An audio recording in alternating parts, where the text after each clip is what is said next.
الحمد لله نحمده ونستعينه ونستغفره ونؤمن به ونتوكل عليه ونعوذ بالله من شرور أنفسنا ومن سيئات أعمالنا من يهده الله فلا مضل له ومن يضلله فلا هادي له ونشهد أن لا إله إلا الله وحده لا شريك له ونشهد أن سيدنا ومولانا محمدًا عبده ورسوله أما بعد أعوذ بالله من الشيطان الرجيم بسم الله الرحمن الرحيم إذا جاء نصر الله والفتح ورأيت الناس يدخلون في دين الله أفواجا صدق الله العظيم فقد قال النبي صلى الله عليه وسلم شهر أوله رحمة وأوسطه مغفرة وآخره عتق من النيران أو كما قال النبي صلى الله عليه وسلم إن الله وملائكته يصلون على النبي يا أيها الذين آمنوا صلوا عليه وسلموا تسلیما جن کے صدقے میں ہمیں رحمان ملا، ایمان ملا، قرآن ملا، رمضان ملا، اس نبی مکرم پر لاکھوں سلام، لاکھوں درود۔ آئیے اسی عظیم الشان، عظیم المرتبت پیغمبر انقلاب حضرت محمد مصطفیٰ صلی اللہ علیہ وسلم کی نذران عقیدت کے طور پر پیش کرے آپ کی بارگاہ میں۔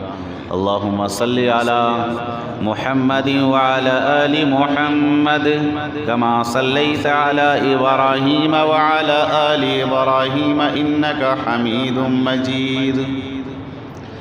اللہم بارک علی محمد وعلی آل محمد كما باركت على إبراهيم وعلى آل إبراهيم إنك حميد مجيد۔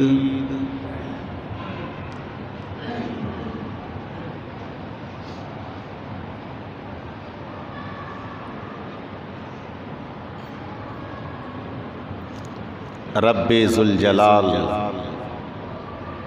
خالق کائنات خلاق عالم ذات وحدہ لا شریک لہ، جس ذات مقدس نے ہمیں اور آپ کو رمضان کا مہینہ نصیب فرمایا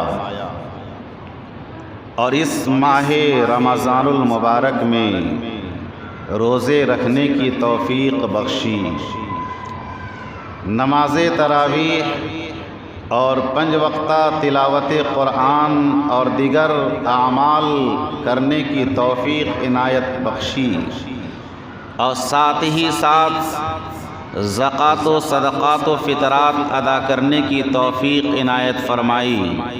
اللہ تبارک و تعالی ان تمام اعمال کو شرف قبولیت سے نوازے۔ بڑی قدردانی کی بات ہے کہ پچھلے سال اس الوداعی جمعہ کے موقع پر نہ معلوم کتنے لوگ اس زمین پر تھے، آج قبروں میں آہیں بھر رہے ہیں۔ کئی اعتبار سے یہ آخری جمعہ ہے، ایک تو رمضان کے مہینے کے اعتبار سے آخری جمعہ ہے، ایک تو رمضان کے مہینے کے اعتبار سے آخری جمعہ ہے، اور نہ معلوم کس کس کی زندگی کے اعتبار سے یہ آخری جمعہ ہے۔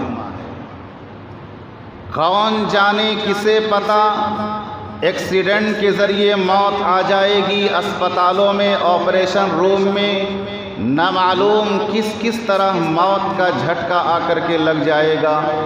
رب ذوالجلال ہم اہل ایمان کو ایمان کی حالت پہ خاتمہ بالخیر فرمائے۔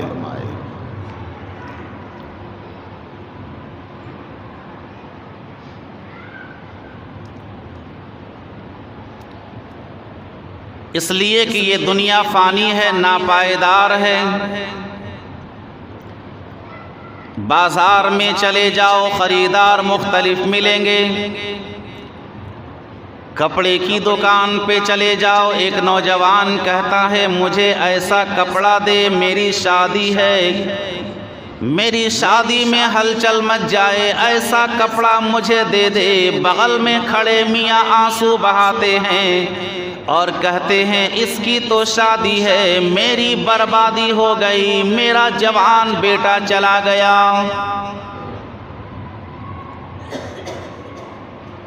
خوشبو والے کی دکان پہ چلے جائے، ایک نوجوان کہتا ہے ایسا عطر دے دے، ایسی خوشبو دے دے کہ جو میں لگاؤں میری شادی میں تہلکہ مچ جائے، پورا علاقہ خوشبودار سے معطر ہو جائے۔ بغل میں کھڑے آنسو بہاتے ہیں بڑے میاں، اس کی تو شادی ہے، میری بربادی ہو گئی، مجھے لوہبان دے دے،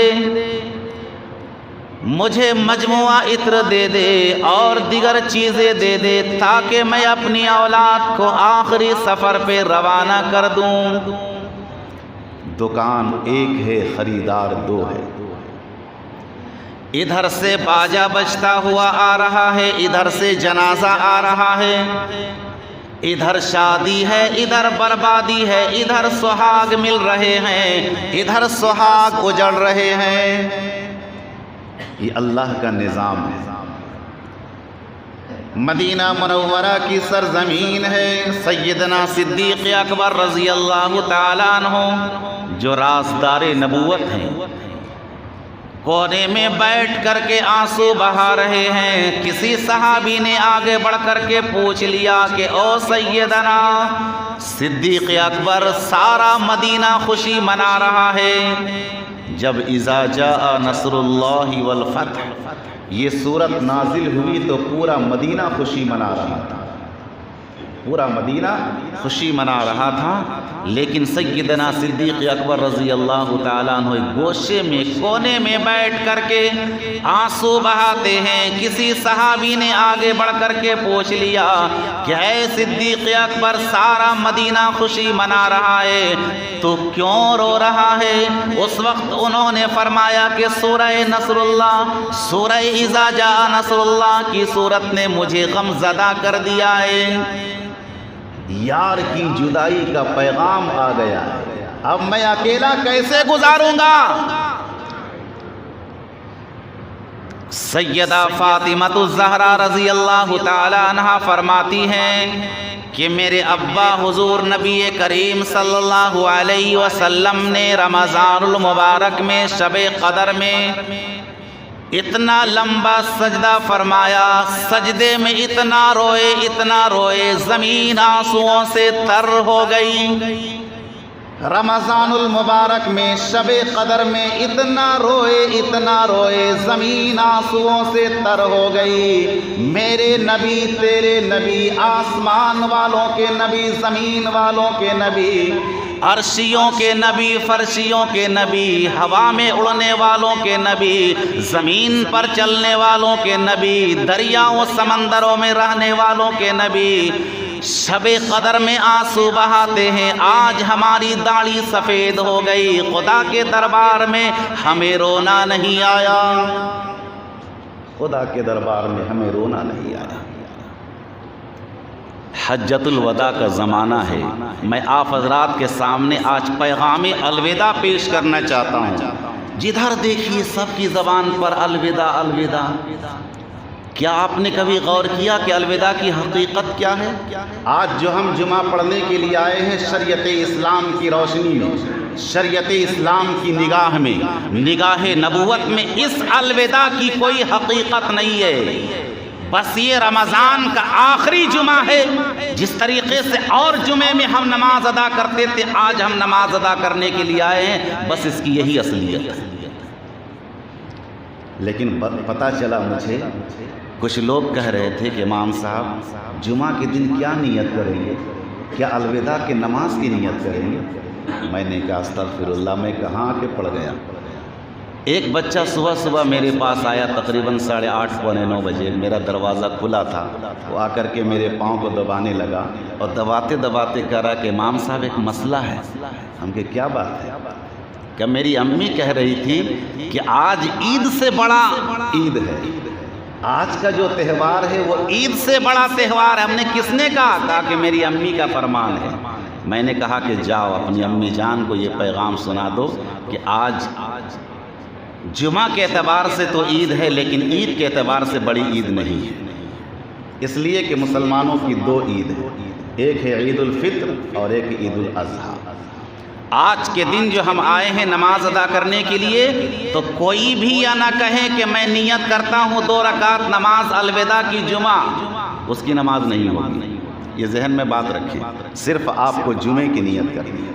ہاں یہ بات الگ ہے کہ رمضان کا ایک ایک لمحہ قیمتی ہے، رمضان کا ایک ایک لمحہ قیمتی ہے، اور اسی قیمتی ایام کے دوران اگر جمعہ آ جائے تو وہ زیادہ قیمتی ہے، اور چلتے چلاتے یہ آخری جمعہ ہے، اس اعتبار سے اور زیادہ قیمتی ہے، اس لیے کہ اس آخری جمعے میں کیا پڑتا ہے؟ شب قدر کی رات آتی ہے، اعتکاف کا وقت آتا ہے، اسی لیے اس اعتبار سے اس جمعے کی اہمیت بڑھ جاتی ہے، بس اس کی اتنی ہی اصلیت ہے۔ ہمارے نبی کے گزر جانے سے کوئی بڑا الوداع ہو سکتا ہے؟ ہمارے نبی کے پردہ فرمانے سے پردہ فرمانے سے اس دنیا سے پردہ فرما جانے سے کوئی الوداعی اور جدائی ہو سکتی ہے؟ نہیں ہو سکتی ہے۔ اب آئیے میں آپ کے سامنے الوداعی پیغام دیتا ہوں، ہمارے نبی دنیا سے جاتے جاتے کیا پیغام دے کر کے گئے، اور اس پیغام پر ہم کتنا عمل کر رہے ہیں، ہمیں اور آپ کو گریبان میں جھانک کر کے دیکھنا ہے کہ نبی کے فرمودات اور نبی کے پیغامات پر کتنا عمل کر رہے ہیں۔ حجۃ الوداع کا زمانہ ہے، میدان عرفات ہے، جبل رحمت کے قریب ہیں، آواز آتی ہے الصلاۃ الصلاۃ، بے نماز مردو، بے نماز عورتوں، بے نماز ذمہ داروں، بے نماز افسروں، تجھے کب شرم آئے گی؟ کھالی کملی والے کا آخری خطبہ ہے نماز۔ آقا دو عالم علیہ السلام نے قصوہ اونٹنی نامی پہ سوار ہو کر کے حجۃ الوداع کے موقع پر خطبہ دیا، 1,44,000 صحابہ کرام کے سامنے خطبہ دیا، اور کیا خطبہ دیا؟ الصلاۃ الصلاۃ، نماز قائم کرنا، نماز کو نہ چھوڑنا، اور آگے فرمایا او ما ملکت ایمانکم، اپنے غلاموں کا خیال کرنا، اپنے ملازموں کا خیال کرنا، اپنے ماتحتوں کا خیال کرنا۔ آج مسلمان چاروں طرف مار کھا رہے ہیں، ہم نے کبھی غور کیا کہ اس مار کھانے کی وجہ کیا ہے؟ پہلی وجہ ہے کہ مسلمان نماز نہیں پڑھ رہا ہے۔ پہلی وجہ کیا ہے؟ کہ مسلمان نماز نہیں پڑھ رہا ہے، اور دوسری وجہ کیا ہے؟ کہ زبان بدماشی کر رہی ہے۔ آقا دو عالم علیہ السلام نے میدان عرفات کے اندر یہ خطبہ دیا کہ اے لوگو، 2 چیزوں کی ضمانت تم دے دو، ایک چیز کی ضمانت تم کو میں دیتا ہوں۔ کیا فرمایا؟ کہ 2 چیزوں کی ضمانت تم دے دو، ایک چیز کی ضمانت تم کو میں دیتا ہوں۔ پہلی ضمانت تم یہ دو کہ زبان کو غلط استعمال نہ کریں گے، زبان سے کبھی جھوٹ نہ بولیں گے، زبان سے کبھی کسی کو گالی نہ دیں گے، اس زبان سے کبھی کسی کو تکلیف نہ پہنچائیں گے، اس زبان سے خالق کا تذکرہ کریں گے، مخلوق کا تذکرہ نہیں کریں گے۔ اور آج ہمارا کیا حال ہے؟ جدھر دیکھیے سب کی زبان پر مخلوق کا تذکرہ، خالق کا تذکرہ کہاں لوگ کرتے ہیں؟ جدھر دیکھیے ادھر ادھر کی شکایتیں ہو رہی ہیں، خالق کا تذکرہ کوئی نہیں کرتا ہے۔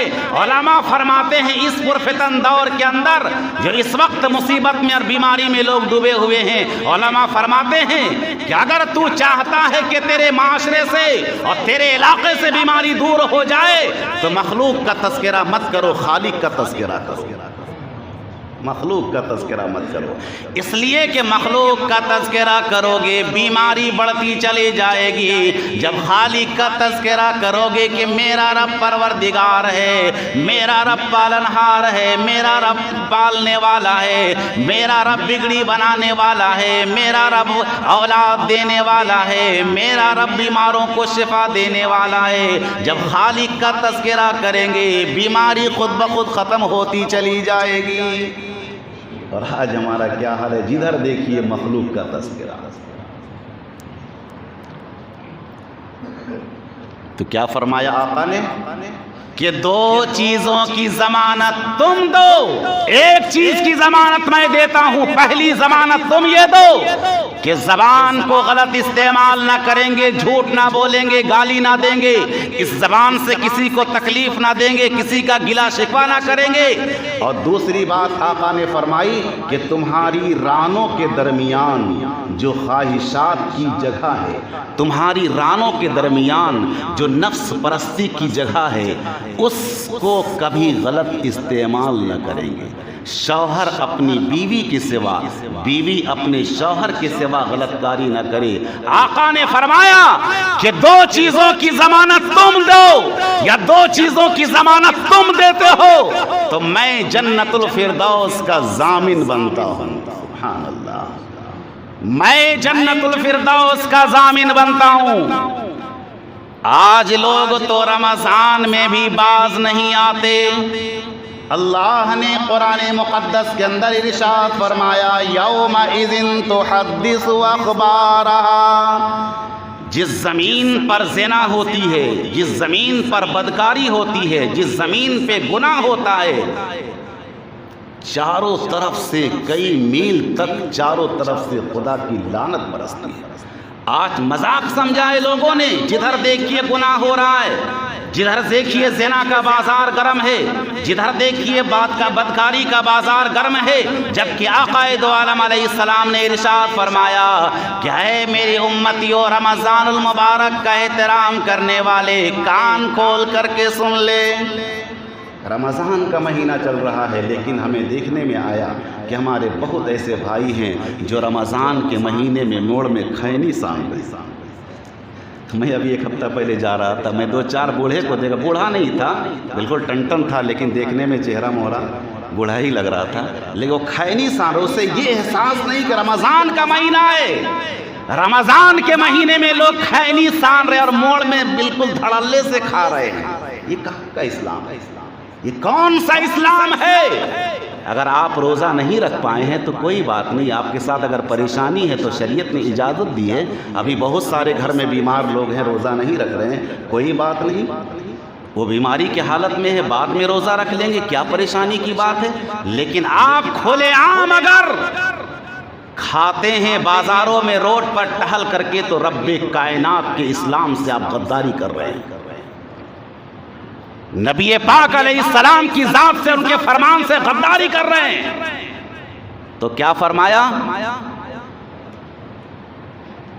رمضان المبارک کا احترام کرنے والے لوگوں کو مبارک ہو۔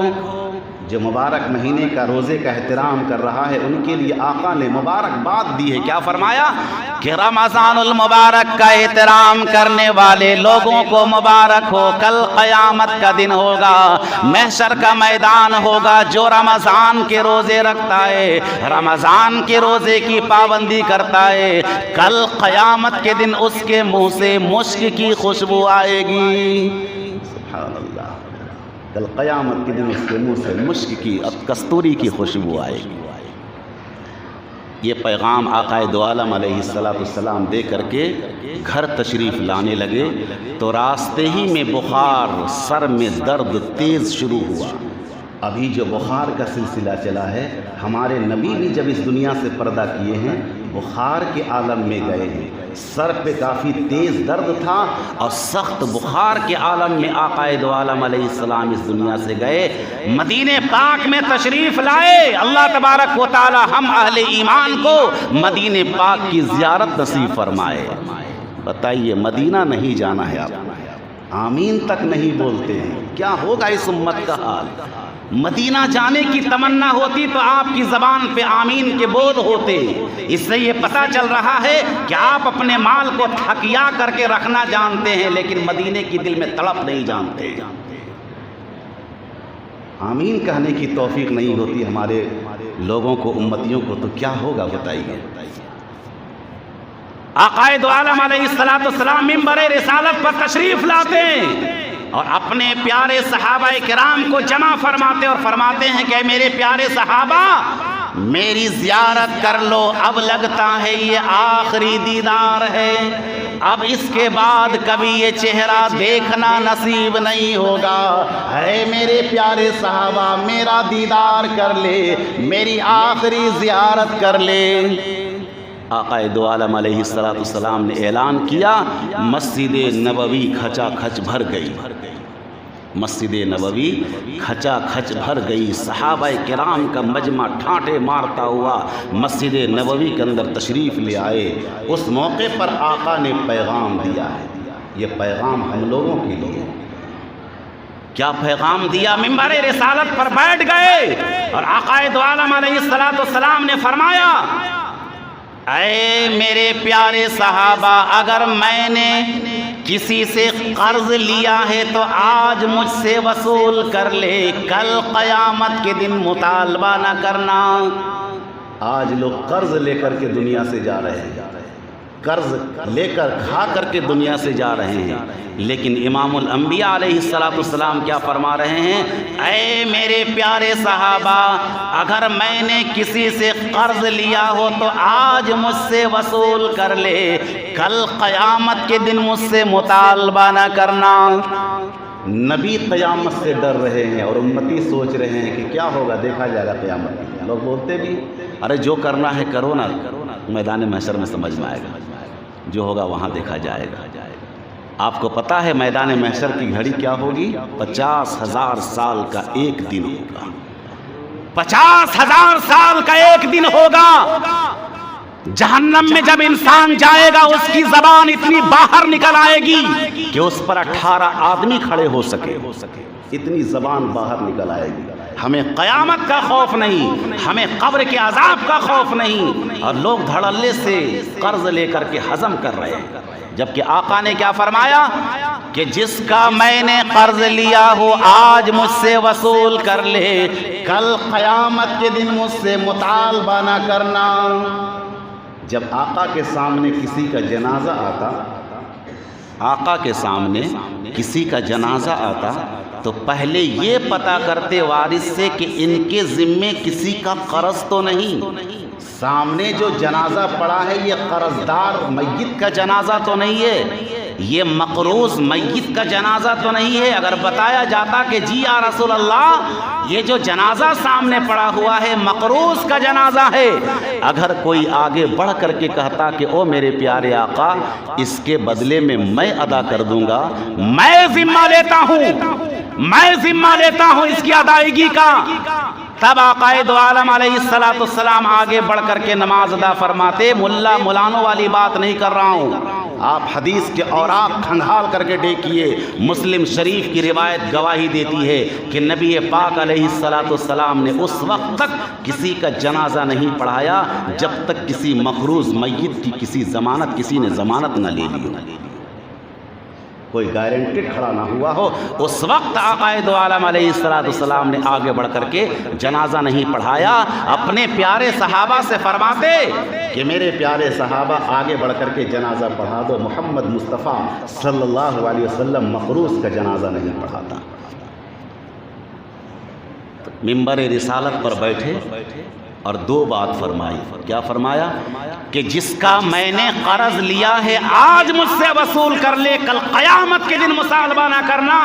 اور دوسری بات آقا نے فرمائی کہ جس کو میں نے ناجائز مارا ہو، جس کو میں نے گالی دی ہو، جس کو میں نے برا بھلا کہا ہو، آج دنیا میں وصول کر لے، کل قیامت کے دن مطالبہ نہ کرنا. جو تجھے بدلہ لینا ہے آج دنیا میں بدلہ لے لے. ہم سے بھی آپ کو اگر کوئی بدلہ لینا ہے تو یہیں پر لے لیجئے گا، آخرت میں نہیں پکڑیے گا. آخرت کی پکڑ سے بہت کوئی بچ نہیں سکتا. اگر آخرت میں اللہ نے قرآن میں فرمایا ان بطش ربک لشدید، کہ جب رب کائنات اپنے بندے کو پکڑتا ہے تو رب کی پکڑ سے کوئی چھڑا نہیں سکتا ہے. اگر دنیا میں کوئی کسی کو معاف کر دیا تو پھر اس کی پکڑ نہیں پکڑ. کیا فرمایا آقا نے؟ کہ اگر میں نے کسی کو ناجائز مارا ہو، میں نے کسی کو گالی دی ہو، میں نے کسی کو ستایا ہو، تو آج دنیا میں بدلہ لے لے، کل قیامت کے دن مطالبہ نہ کرنا. اسی مجمع سے ایک صحابی اٹھتا ہے، اسی مجمع سے ایک صحابی اٹھتا ہے اور عرض کرتا ہے کہ او میرے پاک پیغمبر، میری کوئی خطا نہیں تھی، کوئی جرم نہیں تھا، آپ کی چابک سے میرے پیٹھ پر لگا تھا، لہٰذا میں بدلہ لینا چاہتا ہوں. کیا منظر ہوگا آپ اندازہ لگا سکتے ہیں کہ بھرے مجمع کے اندر آقا فرما رہے ہیں کہ آج بدلہ لینے، کل قیامت کے دن مطالبہ نہ کرنا. اس مجمع کے اندر ایک صحابی اٹھتا اور کہتا ہے کہ میں آپ سے بدلہ لوں گا، آپ نے فلاں موقع پر مجھے مارا تھا. روایت کے اندر آتا ہے کہ نبی پاک علیہ السلام نے اپنے کرتے مبارک کو اٹھانا شروع کیا، اپنے کرتے مبارک کو اٹھانا شروع کیا اور کرتے مبارک کو اٹھاتے اٹھاتے فرمایا کہ آ جا بدلہ لینے. وہ صحابی نے فرمایا کہ میرے پیارے آقا، آپ کے چابک سے میری پیٹھ پر لگی تھی، لہٰذا میں آپ کے پیٹھ پر جا کر کے بدلہ لینا چاہتا ہوں. آقا نے فرمایا کہ آ جا بدلہ لینے، کل قیامت کے دن مجھ سے مطالبہ نہ کر. نبی قیامت سے ڈر رہے ہیں اور ہم سوچ رہے ہیں کہ یوں ہی مر جائیں لوگوں کے حق دبا کر کے تو کوئی بات نہیں ہے. آقا دو عالم علیہ السلام نے کرتے مبارک کو اٹھانا شروع کیا. سارے صحابہ دنگ ہو گئے، سارے صحابہ حیران ہو گئے، حیرت و استعجاب میں پڑ گئے سارے صحابہ کہ یہ کیا ہوگا. آقا دو عالم علیہ السلام نے کرتے مبارک کو اٹھانا شروع کیا. وہ صحابی پیچھے سے مڑ کر کے آیا، منبر پر بیٹھے تھے، پیچھے سے مڑ کر کے وہ صحابی آیا. ادھر کرتا آقا دو عالم علیہ السلام اٹھا چکے تھے، پیچھے سے وہ صحابی آ کر کے نبی پاک علیہ السلام کے پیٹھ پر مہر نبوت کا نشان تھا، مہر نبوت کا نشان تھا آقا کی پیٹھ پر. اگر ابھی کوئی کہتا ہے نعوذ باللہ کہ میں آخری نبی ہوں تو آپ کچھ نہ کہیں، بس کہیں کہ ذرا پیٹھ تو کھول کے دکھاؤ. اگر پیٹھ کھول کر دکھاتا ہے اس پر مہر نبوت کا نشان نہیں ہے تو دے چپل، لے چپل، اسے مارنا شروع کریں آپ. اس لیے کہ جو آخری نبی ہوگا، آقا دو عالم علیہ السلام نے ارشاد فرمایا کہ لو کان بعدی نبی لکان عمر، کہ اگر میرے بعد کوئی نبی ہوتا، نبی کا پروانہ ملتا، نبی کا سند میں دیا جاتا تو حضرت عمر فاروق ہوتے. آقا نے فرمایا کہ انا خاتم النبیین، میں آخری نبی ہوں، لا نبی بعدی، میرے بعد اب کوئی نبی نہیں آ سکتا ہے. اور آقا کی پیٹھ پر مہر نبوت کا نشان تھا جس پہ لکھا تھا اللہ محمد رسول. پیٹھ پر جو نشان تھا مہر نبوت کا، اوپر میں اللہ محمد رسول، اس کا مطلب محمد الرسول اللہ، محمد رسول اللہ. وہ صحابی آتا ہے پیچھے سے مڑ کر کے اور آقا دو عالم علیہ السلام کے مہر نبوت کو بوسہ دیتا ہے، مہر نبوت کو چوم لیتا ہے اور چوم لینے کے بعد کہتا ہے کہ او میرے پیارے آقا، آپ نے مجھے کب مارا تھا؟ یہ ہاتھ ہو رحمت کائنات کا کسی پر ظلم کرے، یہ ہاتھ ہو رحمت کائنات کا اور کسی پر ظلم کرے، ایسا نہیں ہو سکتا ہے. اس کے بعد آقا نے فرمایا الوداع الوداع اے دوست، اب جلد کر جائیں گے ہم، اور پھر اس دنیا کمینی میں نہیں آئیں گے ہم۔ صحابہ کرام رونے لگے اور بے ساختہ کہنے لگے کہ کس طرح سے کیوں کر زندگی گزاریں گے ہم۔ او میرے پیارے آقا، کس طرح زندگی بسر ہوگی؟ نبی پاک علیہ السلام نے فرمایا کہ اے میرے پیارے صحابہ، نماز کو کبھی نہ چھوڑنا۔ بخار سے تپ رہے ہیں آقا، سر درد سے پریشان ہیں، لیکن نبی پاک علیہ السلام حضرت عباس اور حضرت علی مرتضیٰ رضی اللہ تعالیٰ عنہما کو سہارا دے کر کے مسجد نبوی میں تشریف لاتے ہیں۔ ہم سب کے نبی آخری وقت میں مسجد نبوی میں نماز ادا کرنے کے لیے تشریف لاتے ہیں۔ آج جس کے پاس 2-4 پیسے ہو جائے اس کا داخلہ مسجد میں بند ہو جاتا ہے۔ میں کہتا ہوں کہ آپ کا داخلہ مسجد میں بند نہیں ہو رہا ہے، بلکہ آپ کے جنت میں داخلہ آپ کا بند ہو رہا ہے۔ نبی پاک علیہ السلام گھر تشریف لے گئے اور جانے کے بعد اپنے پیارے صحابہ سے فرمایا کہ اب میں نماز پڑھا نہیں سکتا۔ آقا نے فرمایا کہ مری ابا بکر ان یصلی الناس، اے میری پیاری عائشہ، ابو بکر کو حکم دو کہ وہ نماز پڑھائے۔ حضرت اماں عائشہ رضی اللہ تعالیٰ عنہ نے فرمایا کہ وہ میرے پیارے شوہر، میرے ابا کے اندر وہ طاقت نہیں ہے، آپ کی جدائی کا عالم ہے، میرے ابا کے اندر وہ طاقت نہیں ہے کہ آپ کی جگہ پر نماز پڑھائے۔ آقا نے فرمایا کہ میری عائشہ، اور میں کسی کو حکم کیسے دے دوں؟ ساری امت میں صدیق اکبر سے اچھا کوئی نظر نہیں آتا۔ صحابہ آگے بڑھتے ہیں، نماز ہوتی ہے۔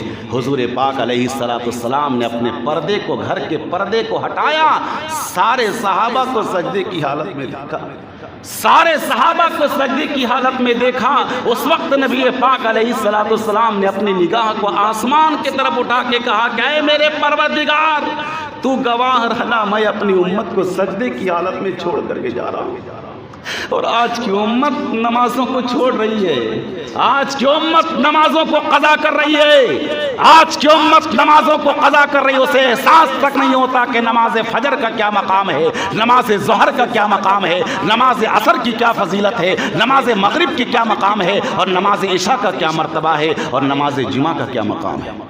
آقا کیا فرماتے ہیں کہ اے میرے پروردگار، تو گواہ رہنا، میں اپنی امت کو سجدے کی حالت میں چھوڑ کر کے جا رہا ہوں۔ اور آج اس رمضان کے مہینے میں یہ امت نمازوں کو قضا کر کے لوٹری بیچنے پر مشغول ہے۔ آج کی یہ امت نمازوں کو قضا کر کے اور روزوں کو چھوڑ کر کے تاش اور جوئے کے اڈے میں بیٹھ کر کے وقت گزار رہی ہے۔ اس معاشرے کے اندر، اس مجمع کے اندر اکثر و بیشتر ہمارے ایسے نوجوان، ہمارے ایسے بوڑھے جن کے پاؤں ایک قبر میں جا چکے اور ایک گھر پر ہے، لیکن اس رمضان کے مہینے کے اندر اسے مسجد میں آنے کی توفیق نہیں ہوئی، مسجد میں آنے کی توفیق نہیں ہوئی۔ بزرگوں، دوستو، نبی پاک علیہ السلام نے جاتے جاتے اس امت کا کتنا خیال کیا ہے۔ گھر تشریف لائے اور کیا فرمایا کہ میری عائشہ، مجھے بخار نے گھیر لیا ہے، ذرا پانی کا پیالہ لے کر کے آ۔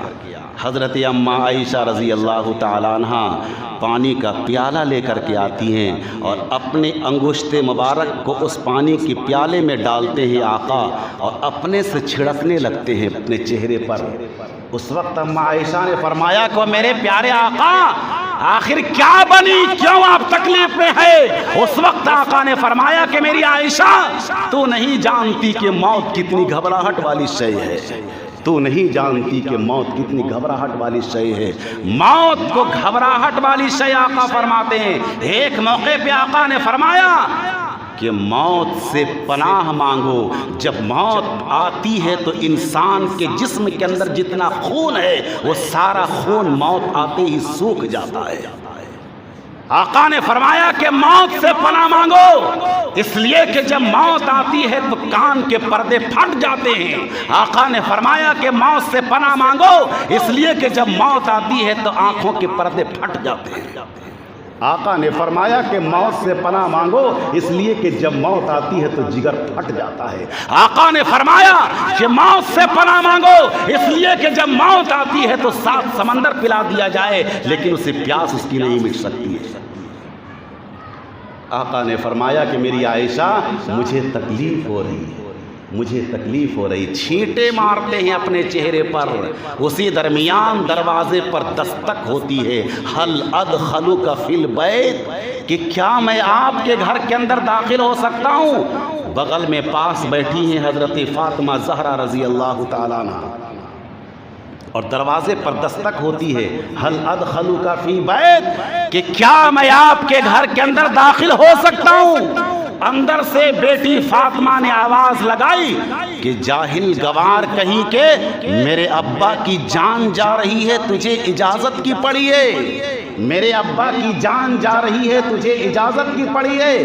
آقا دو عالم علیہ السلام بے ہوش تھے، ہوش میں آ گئے، آقا بے ہوش تھے، ہوش میں آ گئے، اور فرمایا کہ میری بیٹی فاطمہ تو کس کو گنوار بتا رہی ہو؟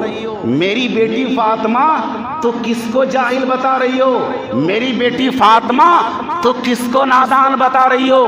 یہ تو وہ فرشتہ ہے کہ جو آج تک کسی سے اجازت نہیں مانگا ہے، یہ تو تیرے ابا کے دروازے کا احترام ہے کہ جو اجازت لے کر کے اندر آنا چاہتا ہے، ورنہ یہ فرشتہ تو آج تک کسی سے اجازت نہیں مانگا ہے۔ دروازہ کھول دیا گیا، اندر تشریف لائے ملک الموت، اور کہا کہ کیوں آئے ہو؟ آقا نے فرمایا کہ کیوں آئے ہو؟ ملک الموت نے فرمایا کہ اللہ نے آپ کو بلایا ہے۔ آقا نے فرمایا کہ میں چلنے کے لیے تیار ہوں۔ کیا ہم نے ایسی تیاری کی کہ ملک الموت آئے اور کہے کہ چلو میں تجھے لینے کے لیے آیا ہوں؟ ایسی تیاری ہماری نہیں ہے، لیکن آقا نے کیا فرمایا کہ میں چلنے کے لیے تیار ہوں۔ سیرت ابن ہشام کے اندر لکھا ہے کہ آپ کے روح مبارک کو نکالا جانے لگا۔ کہاں سے نکالا جانے لگا؟ آپ کے انگوٹھے مبارک، پاؤں کے انگوٹھے مبارک سے آپ کی روح مبارک کو نکالا جانے لگا۔ نکلتے نکلتے نکلتے آپ کے گھٹنے مبارک تک جب پہنچتے ہیں، آقا فرماتے ہیں کہ عزرائیل مجھے تکلیف ہو رہی ہے۔ آپ اندازہ لگا سکتے ہیں جب ہمارے آقا کو، ہمارے نبی کو موت کے وقت تکلیف ہو سکتی ہے تو ہمیں کتنی تکلیف ہوگی۔ کیا فرمایا؟ کیا عزرائیل مجھے تکلیف ہو رہی ہے؟ اس وقت ملک الموت نے فرمایا، اس وقت ملک الموت نے فرمایا کہ او میرے پیارے آقا، میرا تکلیف دینے کا کوئی پروگرام نہیں، میرا تکلیف دینے کا کوئی ارادہ نہیں، لیکن پھر بھی آپ کو تکلیف ہو رہی ہے، میں کیا کروں؟ اس وقت آقا نے فرمایا کہ اے ملک الموت، تجھے جو تکلیف دینی ہے آج محمد مصطفیٰ کو دے لے، کل میری امت کو پریشان نہ کرنا۔ اللہ کیا فرمایا کہ تجھے جو تکلیف دینی ہے آج محمد مصطفیٰ کو دے لے، کل میری امت کو پریشان نہ کرنا۔ اے لوگو، ہمیں شرم آنی چاہیے، ہمیں غیرت آنی چاہیے۔ اس نبی کی وفا دیکھ اور اپنی جفا دیکھ، ہمیں تو اس نبی کے صورت سے پیار نہیں، ہمیں تو اس نبی کے سیرت سے پیار نہیں، ہمیں تو اس نبی کا اخلاق اور کردار سے پیار نہیں۔ آقا دو عالم علیہ السلام سے بڑا کوئی الوداع ہو سکتا ہے؟ آپ بتائیے۔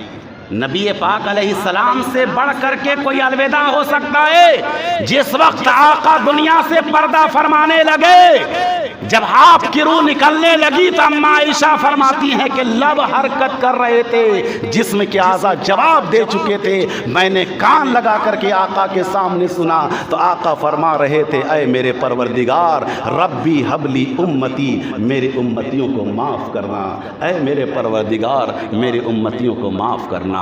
ایسا الوداع تھا، ایسا الوداع تھا کہ صحابہ ٹکرے مار رہے تھے۔ ایک صحابی تو اپنے کھیت پہ کام کر رہے تھے، پتا چلا کہ نبی کا گزر ہو گیا ہے، اسی اوزار سے اپنے آنکھ پہ مارا اور آنکھ کی بینائی کو ختم کر دیا اور کہا کہ جب محمد نہیں رہیں گے تو ہماری آنکھ کیوں رہے گی؟ حضرت بلال نے تو دیواروں پہ ٹکر مارا ہے اور ٹکر مار کے کہا کہ کاش میری ماں نے مجھے پیدا نہ کیا ہوتا تو آج کا یہ منظر دیکھنا نصیب نہ ہوتا۔ بزرگوں دوستو، ہم نے نبی کے فرمان سے کیا عمل کیا؟ ہم نے الوداعی پیغام سے کیا سیکھا؟ ہمیں عمل یہ کرنا ہے کہ نماز پابندی سے پڑھیں گے۔ آج کے اس الوداعی جمعے کا میرا پیغام ہے کہ نماز پابندی سے پڑھیں گے، بڑوں کا احترام کریں گے، چھوٹوں سے شفقت کریں گے، کسی کو گالی نہیں دیں گے، کسی کی غیبت نہیں کریں گے، کسی پہ ناجائز قبضہ نہیں کریں گے، کسی کے مال پر، کسی کے دولت پر، اور نمازوں کی خاص طور پر پابندی کریں گے۔ اللہ تبارک و تعالی ہمیں اور آپ کو ان سب باتوں پر عمل کرنے کی توفیق عنایت فرمائے۔ آمین و آخر دعوانا ان الحمد للہ رب العالمین.